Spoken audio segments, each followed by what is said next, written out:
Hi there, Bernardo. How are you today? I'm doing great. How are you doing, Greg? I'm very good. It's great to connect with you.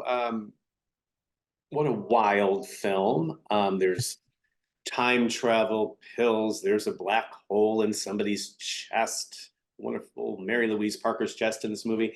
There's Mary-Louise Parker and Io Edebiri. So it's fascinating all around. Uh, I'm wondering if you can comment on the impetus of this film, which I understand came from a death in your own family.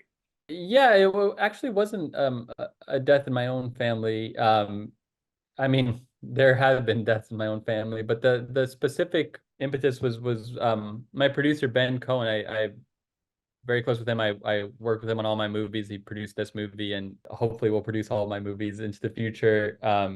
His mom was diagnosed with pancreatic cancer right before we started filming our last movie together, and passed away shortly before we premiered that movie at Sundance. And it really hit me. She was very young and was so welcoming and supportive to us as upcoming fledgling filmmakers. And I don't know, that just sort of opened a whole other door in thinking about, people in my own family, and thinking about loss and trauma and death and how we move on with all of that stuff. So I was thinking about that, and at the same time I was also thinking about my own life and where I was going and what I was doing and what it was all for. And then um, concurrently to those two thoughts, I was thinking about black holes in people's chests and time travel pills and the last rhino on Earth and all these other things. And it all kind of synthesized into this story. So the very sort of like basic version of it. Actually, I'll tell you the true story of it. I was the week of Ben's mother's funeral. Her name was Randy Cohen, an incredible person. The week of her funeral, I was finishing my last movie, which was I thought has kind of a darker ending, and I went to go watch The Martian, the Ridley Scott movie, The Martian. And in that movie, I went by myself, and in that movie, early on, he has this scene where he goes, "I'm not gonna die on Mars." And as soon as he says that, I just started bawling. I started crying like crazy. And I left that movie and I thought, I want to make a life affirming movie about death. And that was the very first impetus of that movie, of Omni Loop, of what ended up being Omni Loop, was I want to make a life affirming movie about death.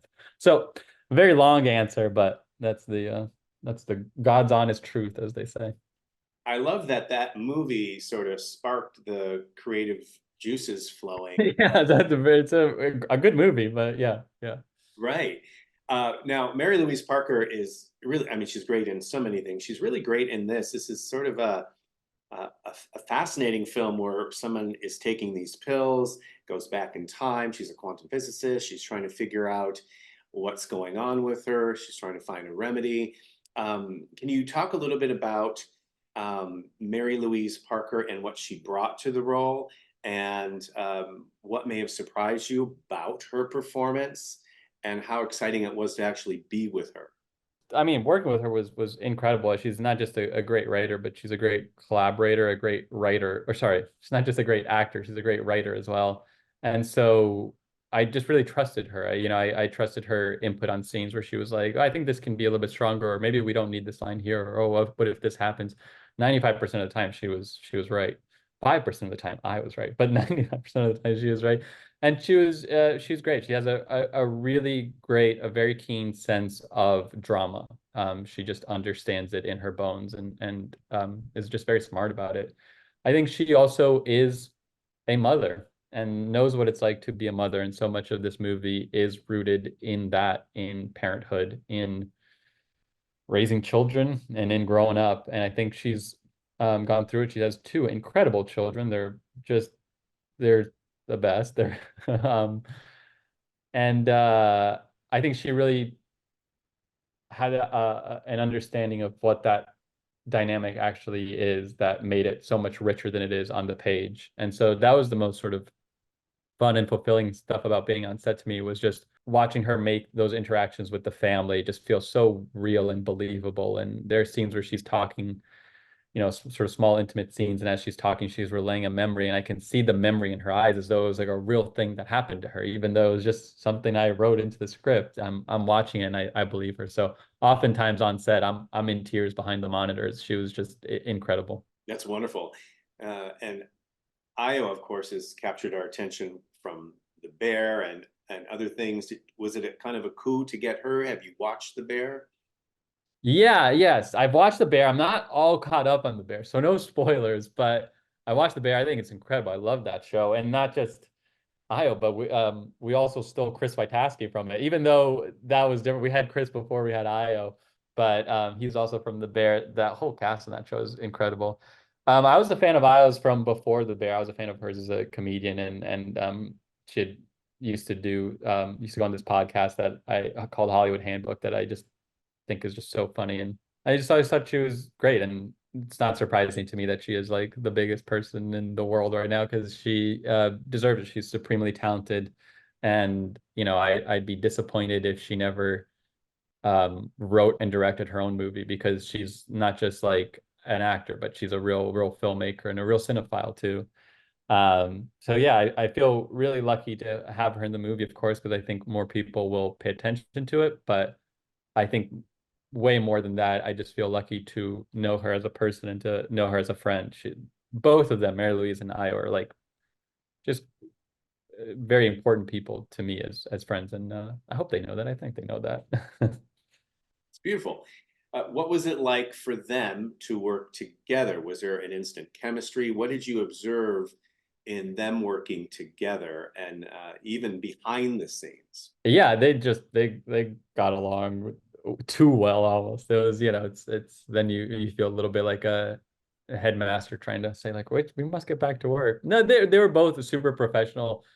They just, I think, really got along. I think I think both of them were huge fans of each other. I know Mary Louise was a huge fan of The Bear as well. And Io, you know, Io is a big cinephile and knows cinema. And so it's like you're talking to Mary Louise, and Mary Louise is casually talking about Mike Nichols. So you can't help but be like, oh my God, yeah, you knew Mike Nichols, right? You were in Angels in America.